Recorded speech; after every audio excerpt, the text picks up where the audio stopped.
President John F. Kennedy. Ladies and gentlemen, the very word secrecy is repugnant in a free and open society, and we are, as a people, inherently and historically opposed to secret societies, to secret oaths, and to secret proceedings. We decided long ago that the dangers of excessive and unwarranted concealment of pertinent facts far outweighed the dangers which are cited to justify it. Even today, there is little value in opposing the threat of a closed society by imitating its arbitrary restrictions. Even today, there is little value in ensuring the survival of our nation if our traditions do not survive with it. And there is very grave danger that an announced need for increased security will be seized upon by those anxious to expand its meaning to the very limits of official censorship and concealment.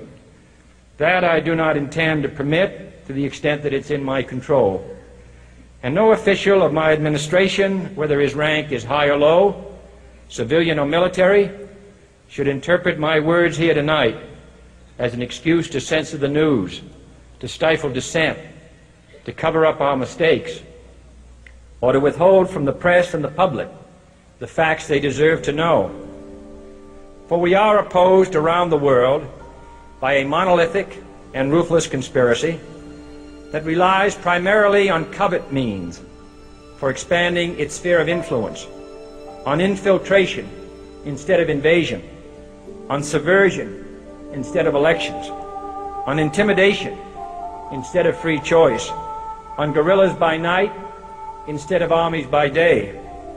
It is a system which has conscripted vast human and material resources into the building of a tightly knit, highly efficient machine that combines military, diplomatic, intelligence, economic, scientific, and political operations.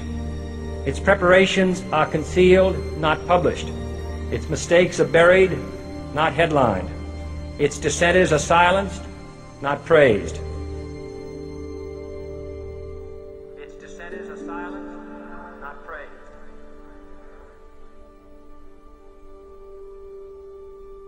Its dissenters are silenced, not praised. Its dissenters are silenced, not praised. Its dissenters are silenced, not praised. Its dissenters are silenced, not praised.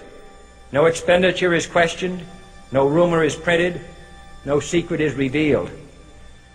No president should fear public scrutiny of his program, for from that scrutiny comes understanding, and from that understanding comes support or opposition, and both are necessary. I am not asking your newspapers to support an administration, but I am asking your help in the tremendous task of informing and alerting the American people. For I have complete confidence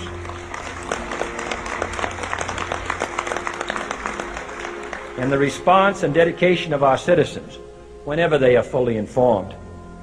I not only could not stifle controversy among your readers, I welcome it. This administration intends to be candid about its errors, for as a wise man once said, an error doesn't become a mistake until you refuse to correct it. We intend to accept full responsibility for our errors, and we expect you to point them out when we miss them. Without debate, without criticism, no administration and no country can succeed, and no republic can survive. That is why the Athenian lawmaker Solon decreed it a crime for any citizen to shrink from controversy.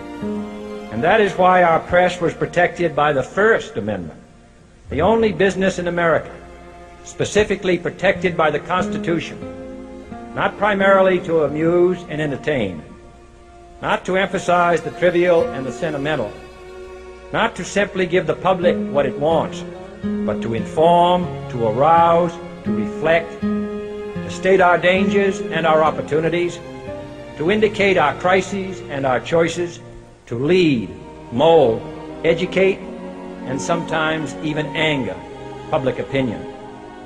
This means greater coverage and analysis of international news, for it is no longer far away and foreign, but close at hand and local. It means greater attention to improved understanding of the news, as well as improved transmission. And it means, finally, that government at all levels must meet its obligation to provide you with the fullest possible information outside the narrowest limits of national security. And so it is to the printing press, to the recorder of man's deeds, the keeper of his conscience, the courier of his news, that we look for strength and assistance, confident that with your help, man will be what he was born to be, free and independent.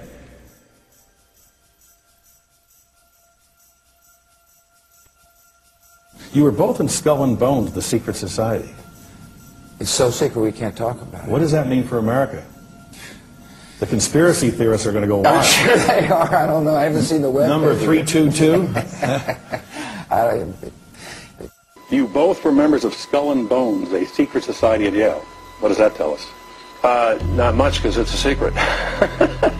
Is there a secret handshake? Is there a secret code? I wish there were something secret I could manifest. 322, a secret number? There are all kinds of secrets, Tim, but one thing is not a secret. I disagree with this president's direction that he's taking the country. We can do a better job, and I intend to do it. And we'll be watching. Be safe on the campaign trail. John Kerry, thanks for joining us. And we'll be right back. It's good to be back at the Council on Foreign Relations. As Pete mentioned, I've been a member for a long time and was actually a director for some period of time. I never mentioned that when I was campaigning for re-election back home in Wyoming. Senator Clinton, how you doing? I'm good. How are you? Can I ask you a quick question while you sign that? Sure. It was reported in June of 2006 you attended a meeting in Ottawa, Canada, the Bilderberg Group. Can you comment on that? What's going on at the Bilderberg meeting, and what do you guys talk about up there? I have no idea what you're talking about. Yeah, you do. I was reported you were up there and people saw you up there. I just want to know what you guys talk about and meet about up there. Sir, I don't know. Why are they such top secret meetings? I have no idea what you're talking about. Your husband went to a Bilderberg meeting too. I'm just wondering. I'm not being rude or anything. No, I just want to know what happens at these meetings. Well, since I wasn't there, I have no idea. Okay, thank you, Senator. Thank you. Howard. There you go. Thank you very much. Listen, I am a happy member of the Bohemian Grove. I like the folks who come there, and it's really inappropriate for me to talk about the group beyond that. Thank you. Have you been there for the ceremony with the cremation of care? Frankly, I don't think that's something I need to talk to you about.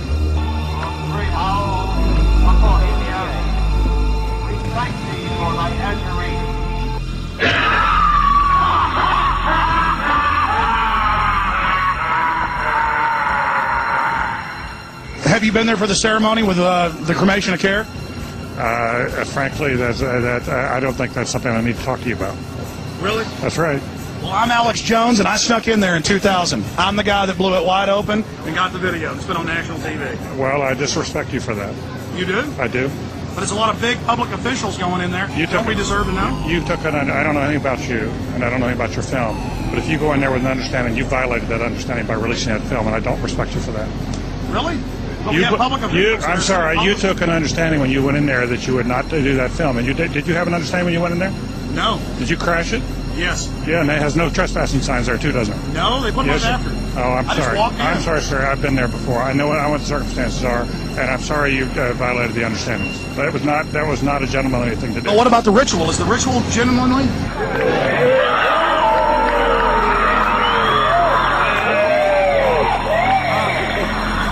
Sir, everything. I don't owe you this comment. I know.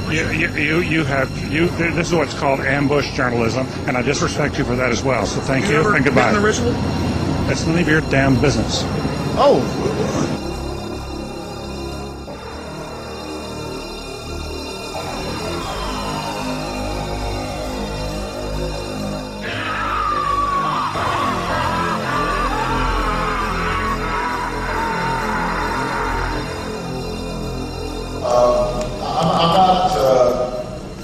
The Council on Foreign Relations, I don't know if I'm an official member. I've spoken there before.